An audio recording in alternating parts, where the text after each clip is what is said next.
Ketemu lagi dengan Uke. Ini adalah hasil rajutan sendiri yang bisa kita gunakan pada saat kita traveling atau jalan-jalan. Salah satu keuntungan bisa merajut, kita bisa membuat wearable atau pakaian, misalnya topi, baju, shawl, sepatu, juga kerudung atau yang lain yang bisa kita gunakan untuk kesempatan tertentu. Yang harus kita perhatikan saat kita merajut wearable adalah bahan atau benangnya.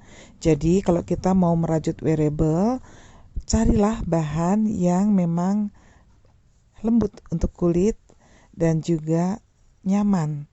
Jadi jangan membuat wearable tapi dari benang yang keras atau tidak nyaman. Bangga loh kalau kita bisa memakai produk rajutan kita sendiri. Dan orang lain akan melihat itu menjadi sesuatu yang unik, beda dengan yang lainnya. Dan itu adalah nilai tambah buat kita. Kalau ada yang bilang bahwa merajut itu susah, aku bisa jawab, enggak, merajut itu mudah dan juga mengasyikkan. Kalau kita baru mulai belajar merajut atau masih pemula, kita bisa kok membuat sesuatu yang mudah.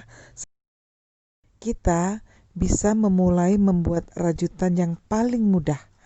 Misalnya membuat bunga. Bunga itu ada yang hanya sebaris, ada yang 2 baris.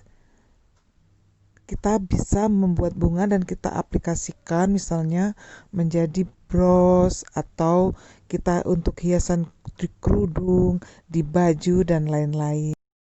Yang paling penting kita punya niat untuk belajar dan juga semangat dalam belajar. Dalam artian, jangan mudah bosan. Jadi kalau namanya merajut itu memang untuk melatih kesabaran. Sebenarnya kalau kita sudah bisa membuat rantai, kemudian slip stitch atau SLST untuk menyambung, lalu single crochet dan double crochet, itu sudah sangat cukup. Karena dengan tusukan-tusukan itu, kita bisa membuat segala macam rajutan, ya. Selanjutnya, nanti bisa mulai belajar membuat shawl yang panjang atau topi. Kalau sudah terbiasa dan lancar, bisa nanti membuat yang lebih rumit lagi seperti kerudung atau rompi. Baru nanti meningkat ke baju. Demikian ya cerita hari ini tentang rajut merajut. Mohon bisa dibantu dengan subscribe ya, biar aku tambah semangat.